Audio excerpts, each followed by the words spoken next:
Good morning everyone, welcome to the online class of target defence academy. बेटा, आज की top current affairs लेके मैं फिर से आपके सामने आ गया हूं और आज हम बात करेंगे आज की टॉप करंट अफेयर्स के। बेटा, जब हम बात करते हैं करंट अफेयर्स की तो करंट अफेयर्स में हमेशा दो तरह का डेटा होता है, एक होता है डायनेमिक और दूसरा होता है स्टैटिक डेटा। तो हम दोनों को डील करते हुए जीके और करंट अफेयर्स दोनों पार्ट को आपके साथ डिस्कस करेंगे। ठीक है। अब लगातार आपको इस तरह के डेली डेली टॉप 10 क्वेश्चंस मिलते रहेंगे करंट अफेयर्स और जीके के। ठीक है। इन क्वेश्चंस की अगर आपको प्रॉपर प्रैक्टिस करनी है तो टेलीग्राम चैनल ज्वाइन कर लीजिए टारगेट डिफेंस एकेडमी का। और जो भी चीज़ें मैं डिस्कस करता हूँ, अगर इसकी पीडीएफ चाहिए तो वो पीडीएफ भी आपको कहाँ मिल जाएगी? टारगेट डिफेंस एकेडमी के टेलीग्राम चैनल पर। टेलीग्राम चैनल का लिंक डिस्क्रिप्शन में दिया है, या फिर अगर आप पर टेलीग्राम है तो आप सीधे उसमें सर्च करके हमें ज्वाइन कर सकते हो। आपके डिफेंस एग्जाम से रिलेटेड कोई भी कंटेंट जो होगा वो सब हमें यहाँ पर एक ही जगह पर मिलेगा। कहाँ पर? टेलीग्राम चैनल पर। तो आप वहाँ पर ज्वाइन करके सारे के सारे डेटा अपडेट सब वहाँ पर पा सकते हो। चलो तो बेटा, आज का शुरू करते हैं। आज का पहला करंट अफेयर। ठीक है। K Kasturi Rangan passes away recently, he was a. ठीक है। तो भैया, कस्तूरी रंजन जी का भी रिसेंटली निधन हो गया है, काफी बड़ी न्यूज है ना। और ये क्या थे? पॉलिटिशियन, जज, ऑथर या साइंटिस्ट? तो कस्तूरी रंजन जी की अगर हम बात करते हैं बेटा, तो ये बहुत ही वेल नोन पर्सनैलिटी है, इसे याद रखिएगा कि ये कस्तूरी रंगन है ना। और अगर हम इनकी बात करते हैं तो ये साइंटिस्ट थे, है ना। ये कस्तूरी रंगन जी की अगर हम बात करते हैं बेटा, तो ये इसरो के साइंटिस्ट रह चुके हैं और इसरो के चेयरमैन भी थे। क्या थे बेटा? चेयरमैन। ठीक है। अगर हम इसरो के चेयरमैन की बात करें तो ये 1994 से 2003 तक इसरो के चेयरमैन रहे, उसके बाद ये रिटायर हो गए। रिटायर होने के बाद ये बन गए राज्यसभा के मेंबर, है ना बेटा।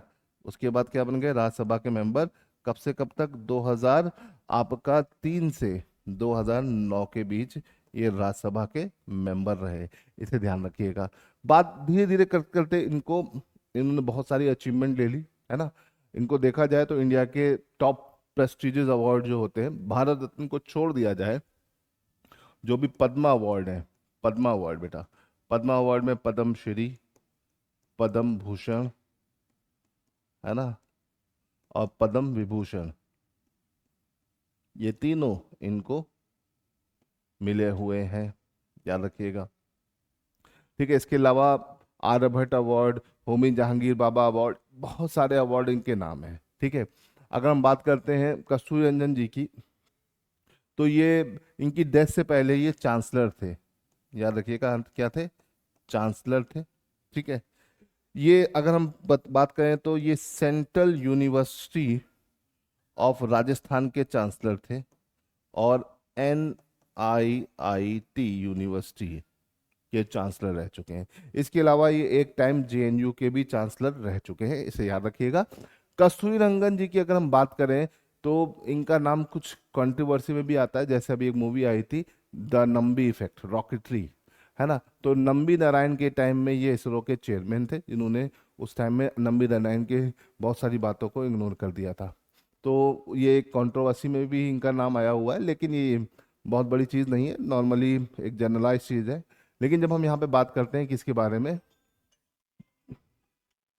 जब बेटा हम बात करते हैं किसके बारे में, यहाँ पे बात करते हैं के कस्तूरी रंगन के बारे में, तो इनका नाम साइंस की फील्ड से आता है, साइंटिस्ट है ना। इसके अलावा ये सब इनकी अचीवमेंट है। इनका मेन जो रोल रहा है वो इसरो के चेयरमैन के फॉर्म में रहा है, तो इसे भूलिएगा नहीं। ठीक है। UR राव के बाद इन्होंने ही सक्सीड किया था। इनसे पहले के जो चेयरमैन थे वो UR राव थे। UR राव के बारे में भी हम लोगों ने बात किया था ना, कि सैटेलाइट मैन ऑफ इंडिया उन्हीं को कहा जाता है, उन्होंने ही सैटेलाइट की स्टार्टिंग करी थी। तो चलिए, ये तो बात हो गई कस्तूरी रंगन जी की। ठीक है। इनका हाल में निधन हो गया है, इसे ध्यान रखिएगा। चलो, इनसे रिलेटेड जो भी इंपॉर्टेंट पॉइंट्स है बेटा मैंने आपको बता दिए। आई होप को आपको समझ में आ गए होंगे। चलिए, क्वेश्चन नंबर 2 की तरफ चलते हैं। India buy how many Rafale M from France? तो बेटा, इंडिया ने एक बहुत बड़ी डील करी है ना, राफेल M की, है ना। और ये डील बहुत टाइम से चली आ रही थी, अब ये डील फाइनल हो गई है। 63,000 करोड़ रुपए की ये डील है। और भारत और राफेल M एम मतलब मरीन, जेट बाय करेगा। कहाँ से, किससे करेगा बेटा? फ्रांस से करेगा। तो रफेल नाम आता है तो सीधा फ्रांस से जोड़ देते हो। तो अब क्वेश्चन को थोड़ा सा ट्विस्ट कर दिए, कितने रफेल, 25, 26, 24 की 27। तो बेटा अभी जो नई डील है उसके अकॉर्डिंग 26 रफेल एम को बाय करेगा। ठीक है, इसे ध्यान रखिएगा। अब अगर हम बात करें तो ये रफेल में एम का मतलब क्या है? मरीन। तो बेटा ये आईएनएस को ज्वाइन करेगा, किसे? इंडियन नेवल शिप को ज्वाइन करेगा। दो शिप हैं इंडिया के, विक्रांत और विक्रमादित्य, याद रखिएगा, विक्रांत और विक्रमादित्य, इन दोनों नेवल शिप को ये ज्वाइन करेगा। ठीक है, खास बात क्या है, इस 26 में से 22 जो जेट हैं वो सिंगल सीटर है ना, और बचे हुए 4 के हैं डबल सीटर हैं। तो आपसे अगर पूछा जाए इस 26 में सिंगल सीटर कितने हैं? सिंगल सीटर, तो बेटा सिंगल सीटर की बात करें तो 22 है, और 4 जो हैं वो डबल सीटर है। तो इसे याद रखिएगा। ठीक, अब इसके साथ ही अब भारत के पास कुल राफेल विमानों की संख्या कितनी हो गई है? Number of Rafale planes, jet planes in India कितने हो गए हैं? तो भाई इंडिया ने पहले 36 ऑर्डर कर रखे थे, 26 और ऑर्डर कर दिए हैं, तो टोटल हो गया है 62, है ना। अब अगर हम इसकी बात करते हैं तो ये जो 26 हैं ये हमें तुरंत नहीं मिलेंगे, 2031 तक भारत तक आएंगे, याद रखिएगा। ठीक है, और ये जो 31 में आएंगे तो विक्रांत और विक्रमादित्य में ज्वाइन करेंगे, तो ये किसको रिप्लेस करेंगे? तो याद रखिएगा, ये रिप्लेस करेंगे आपके मिग, किसे? मिग 29 के फ्लीट को, है ना। इसको बेटा रिप्लेस कर देंगे, इसे ध्यान रखिएगा। ठीक है, ये जितने भी इंपॉर्टेंट पॉइंट है मैंने आपको यहाँ पे बता दिए। भाई कितने रफेल हम एम बाय करें? एम मतलब मरीन, ठीक है, क्योंकि ये नेवी को ज्वाइन करेंगे, एयरफोर्स को नहीं, है ना। तो 26, और ये नेवी के किस आईएनएस में जाएंगे? विक्रांत और विक्रमादित्य में जाएंगे, 2031 तक पूरी तरह से ये आ जाएंगे। और 22 इसमें से सिंगल सीटर है, 20 और 4 कितने हैं? डबल सीटर है। और ये किसको रिप्लेस कर देंगे? ये करेंगे मिग 29 के को ये रिप्लेस करेंगे, याद रखिएगा। कुछ इंपॉर्टेंट पॉइंट जितने भी यहाँ पर हो सकते थे मैंने आपको बता दिए हैं। साथ ही साथ अगर हम बात करें नंबर ऑफ मिग अपने पास कितने हो गए? 26 प्लस 36, 62 हो गए। तो ये सारे नंबर्स याद रखिएगा, क्योंकि अगर आप डिफेंस की तैयारी करें तो इस तरह के क्वेश्चंस आपके पेपरों में आ सकते हैं, इन और एसएसबी में भी पूछे जा सकते हैं। तो आपको थोड़ा थोड़ा इन चीज़ों को याद रखना पड़ेगा बेटा। ठीक है, तो चलो आई होप कि आपको ये समझ में आ गया होगा। ठीक, अब यहाँ से आगे बढ़ते हैं और अपने अगले क्वेश्चन की तरफ चलते हैं। विच player made a record 400 plus run in IPL season 11 time? भैया ये तो एक वर्ल्ड रिकॉर्ड हो गया, है ना। मतलब एक महान खिलाड़ी के बारे में बात हो रही है। भैया आईपीएल में 400 से ज्यादा रन बनाना बहुत मुश्किल बात है, और ये कारनामा इन्होंने 11वीं बार कर दिया है ना। तो ये प्लेयर कौन है बेटा? बताने की कोई जरूरत नहीं, चारों तरफ इन्हीं का नाम चल रहा है। पर्पल कैप भी इन्हीं के पास है। किसके पास? कोहली के पास। तो इसे ध्यान रखिएगा। कोहली ने लगातार बैक टू बैक ये 11वीं बार ऐसा कर लिया है। कोहली 2008 से आईपीएल शुरू हुआ तो ये उनका 18 सीजन है, आईपीएल का एक भी सीजन मिस नहीं किया है। और 18 में से 11 सीजन में इन्होंने 400 प्लस रन बनाए, जो कि अपने आप में बहुत बड़ा रिकॉर्ड है। इसे याद रखिएगा। कोहली की अगर हम बात करें, किंग कोहली की बेटा अगर हम बात करते हैं, तो कोहली ने कई बार ये कारनामा किया है। ठीक है, तो ये कब कब किया है ये पूछा जा सकता है। तो देखो स्टार्टिंग से अगर शुरू करें तो 2011, फिर उसके बाद आपका 2013, फिर 2015, 2016, 2018, 2019, 2020, 2021, 2023, 2024 और 2025, है ना। ये 11 टाइम हो गए। ठीक है, अब कोहली ने इन 11 टाइम में से सबसे ज्यादा रन 2016 में बनाए थे बेटा, 973। सिंगल किसी प्लेयर के द्वारा बनाए गए ज्यादा, बहुत ज्यादा रन है ये, है ना। तो 973 एक सीजन में बनाए। अभी 400 प्लस पे चल रहे हैं, और अभी सीजन खत्म नहीं हुआ है, हो सकता है 25 में ये वाला रिकॉर्ड भी टूट जाए। तो ये सब पॉइंट्स आपको ध्यान रखने हैं। ठीक है, 11, 13, 15। अब देखो 2008 से जब शुरू हुआ तो मतलब कोहली ने 7 बार 400 प्लस रन नहीं बनाए।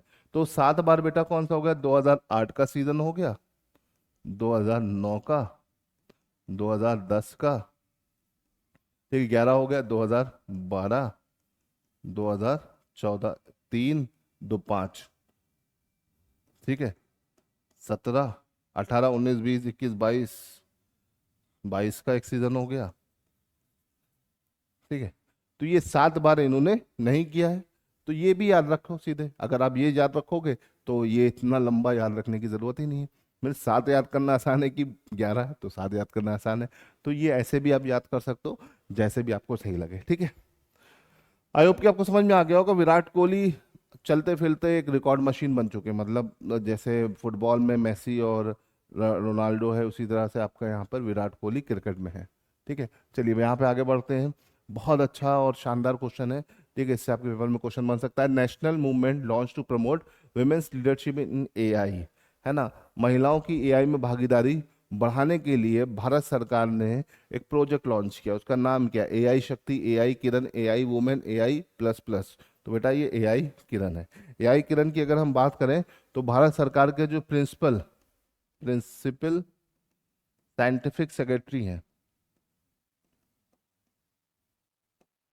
है ना, और इनको हम sorry principal scientific advisor PSA जो है, उन्होंने, ठीक है, वेरिक्स के साथ मिलकर और आईएनएक्स वुमेन के साथ मिलकर, ठीक है, तो आईएन के वीमेन के साथ मिलकर इस इनिशिएटिव को शुरू किया है। प्रिंसिपल साइंटिफिक एडवाइजर ने वेरिक्स और आईएनएक्स वुमेन के साथ मिलकर इस इनिशिएटिव को शुरू किया है, जो कि भारत में महिलाओं की एआई में बढ़ती हुई भागीदारी को बढ़ाएगा। तो इसे ध्यान रखना बेटा, है ना। चलिए यहाँ से आगे बढ़ते हैं।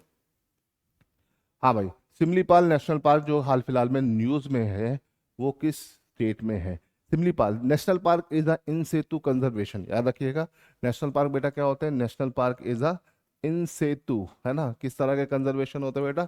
इन सेतु। दो तरह के कंजर्वेशन होते हैं बायोडाइवर्सिटी के, इन सेतु और एक्स सेतु। इन सेतु मतलब किसी भी बायोडाइवर्सिटी को उसके नेचुरल हैबिटेट में रखते हैं, तो वो इन सेतु। एक्स सेतु मतलब एक आर्टिफिशियल एनवायरनमेंट में रखते हैं। तो national park is a part of in situ conservation. India में नेशनल पार्क की संख्या 100 से भी ज्यादा है, ठीक है। इसमें हमारे पास एक सिमलीपाल नेशनल पार्क जो हाल फिलहाल में बहुत न्यूज में है। बेसिकली ये अपने मैंग्रोव फॉरेस्ट के लिए बहुत न्यूज में रहता है, ठीक है। टाइगर और टर्टल्स इन सब के लिए बहुत न्यूज में रहता है। तो सिमलीपाल बेटा कहाँ पड़ेगा? उड़ीसा में। उड़ीसा में बेटा एक नेशनल पार्क आपका सिमलीपाल है, दूसरा आपका भीतरकनिका है, इसे याद रखिएगा, भीतरकनिका है, ठीक है। ये दोनों नेशनल पार्क बेटा आपको कहाँ मिलेंगे? उड़ीसा में मिलेंगे। Orissa is famous for olive ridley turtle, याद रखिएगा। उड़ीसा में इंडिया का सबसे लंबा डैम है हीराकुंड डैम, किस नदी में बना है? महानदी बना है, ठीक है। महानदी के किनारे उड़ीसा में एक शहर बसा है जिसका नाम क्या है बेटा? कटक। तो जब उड़ीसा की बात आती है तो उड़ीसा के कुछ पॉइंट्स आपको पता होने चाहिए। उड़ीसा में भारत का एक सी पोर्ट है, उसका नाम क्या है? कमेंट में बताना, ठीक है, जरूर बताना। इंडिया का एक सी पोर्ट है। चलो question number 6। In which city was the national centre for the sports science and research inaugurated by doctor Mansukh Mandaviya, ठीक है। मनसुख मांडविया ने किस शहर में national centre for sports science and research को इनॉर्गेट किया? तो बेटा कहाँ किया? न्यू दिल्ली, मुंबई, मैंगलोर, हैदराबाद। तो बेटा ये इन्होंने इनॉर्गेट किया है कहाँ पर? ये सेंटर इन्होंने किया है न्यू दिल्ली में इनॉर्गेट। कहाँ पे किया बेटा? न्यू दिल्ली में, इसे याद रखिएगा, न्यू दिल्ली में इसको इनॉर्गेट किया है। NCSSR aim to advance research and education and innovation in the field of sports science, है ना। तो बेटा अगर पूछा जाए कि इस तरह का सेंटर कहाँ पे खोला गया, तो ये कहाँ पे खोला गया? न्यू दिल्ली में, ठीक है। चलो यहाँ से आगे बढ़ते हैं, अगले क्वेश्चन की तरफ चलते हैं। Which country launch is first in human gene therapy trial for haemophilia? बेटा हिमोफीलिया की अगर हम बात करते हैं तो विटामिन के से होने वाली ये डिजीज है, किसकी डेफिशिएंसी से? विटामिन के, है ना। अभी लास्ट मंथ हमने हिमोफीलिया डे भी मनाया था, मैंने आपको अभी इसी मंथ बनाया था, सॉरी इसी मंथ हमने हिमोफीलिया डे मनाया था, तो वो भी मैंने आपको बताया था। और हिमोफीलिया जो है वो विटामिन के या प्रोथ्रोम्बिन प्रोटीन की डेफिशिएंसी से एक डिजीज होती है, जिसमें आपका ब्लड लॉस होता रहता है, ब्लड क्लॉटिंग नहीं हो पाती है। तो भैया ये किसने किया बताने की जरूरत नहीं, इंडिया ने किया है, ठीक है, ठीक है। India has achieve the ground breaking milestone by initiating its first in human gene therapy trial for the haemophilia, marking a significant advancement in its health care and biotechnology sectors. ठीक है, तो याद रखिएगा ये इंडिया का बहुत बड़ा achievement है। ठीक बेटा, सारे पॉइंट याद रखिएगा, बाकी नीचे जो है उसको आप पढ़ना चाहे तो पीडीएफ मैं आपको दूंगा, उसमें आप इसे अच्छे से पढ़ सकते हो। ठीक है, what is the propose maximum foreign ownership person allowed in India nuclear power sector under the new policy. भैया कितना एफडीआई पॉसिबल है, एफडीआई मतलब फॉरेन डायरेक्ट इन्वेस्टमेंट पॉसिबल है न्यूक्लियर सेक्टर में। एनर्जी सेक्टर में एक न्यूक्लियर सेक्टर होता है जिसमें हम न्यूक्लियर पावर प्लांट्स बनाते हैं। इंडिया में अभी वर्किंग 7 न्यूक्लियर पावर प्लांट्स है जिसके अंदर बहुत सारे न्यूक्लियर रिएक्टर्स होते हैं। अभी बहुत सारे और चल रहे, मीठी वर्दी है, बहुत सारे और रनिंग में है ना। तो न्यूक्लियर रिएक्टर इंडिया में कितने हैं बेटा, न्यूक्लियर पावर प्लांट्स 7 है। ठीक है, पहला आपका जो कौन सा है, तारापुर में, तारापुर जो भाभा ने शुरू किया था, father of Indian nuclear programme Homi Jahangir Bhabha, नाम याद रखिएगा। देखिए भाभा ने इसको शुरू किया था तारापुर में, फिर दूसरा आपका नरोरा है, तीसरा राणा प्रताप है ना। राणा प्रताप कहाँ पर है बेटा, राजस्थान में। नरोरा कहाँ है, यूपी में, बुंदेलखंड। ठीक है, फिर कुंदम कुल्लम है, कुंदम कुल्लम आपका तमिलनाडु में। कैगा है, काकापारा है ना। ये सब आपके क्या है, न्यूक्लियर पावर प्लांट्स। इंडिया में कुल एक्टिव न्यूक्लियर पावर प्लांट बेटा अभी 7 है, वर्किंग में बहुत सारे हैं। तो भैया इसमें एफडीआई की परसेंटेज पूछ रहा है न्यूक्लियर पावर्स में, तो भाई ये मैक्स टू मैक्स 49% से ज़्यादा नहीं हो सकती है। कितना, 49% से ज़्यादा नहीं हो सकती है, इसे याद रखिएगा। ठीक है, nuclear damage act 2010, civil liability for the nuclear damage act 2000 and atomic energy act 2006 are being proposed, है ना। याद रखिएगा ये दो एक्ट यहाँ पर चर्चा में है, तो इसे ध्यान रखिएगा। हो सकता है इसमें कुछ चेंजेस लाया जाए, इसी एक्ट के तहत ये हुआ है। हाँ भाई, विच institution perform the first swap kidney transplantation.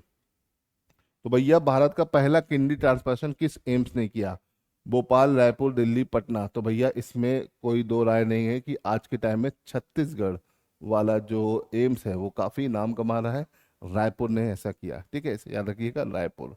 ठीक है, चलो यहाँ से आगे बढ़ते हैं। What health issues is the primary focus of the newly launch HEALD initiative. तो बेटा हील्ड इनिशिएटिव जो है ये किस तरह के पार्ट्स को, किस तरह के बॉडी के ऑर्गन पर काम करता है, हार्ट पर, लीवर पर, न्यूरोलॉजिकल डिसऑर्डर्स पर, की रेस्पिरेटरी इलनेस पर। तो बेटा ये काम करता है किस पे, हील्ड मतलब लीवर पर, किस पे, लीवर पे, लीवर पर काम करता है। हील्ड का फुल फॉर्म क्या है बेटा, हील्ड का फुल फॉर्म है healthy liver education and alcohol associative liver disease prevention. ठीक है, healthy liver education and alcohol associated liver disease prevention. ठीक है, अमित शाह जी ने इसे लॉन्च किया है। ठीक है, ताकि लोगों को इसकी जानकारी मिल सके और इस तरह के डिजीज से वो बच सकें, तो इसे ध्यान रखिएगा। आई होप कि आपको आज की टॉप करंट अफेयर समझ में आ गई होंगी। ठीक है बेटा, तो आज के लिए इतना रहने देते हैं। जय हिंद, मिलते हैं अगले लेक्चर में कुछ और नई चीज़ों के साथ।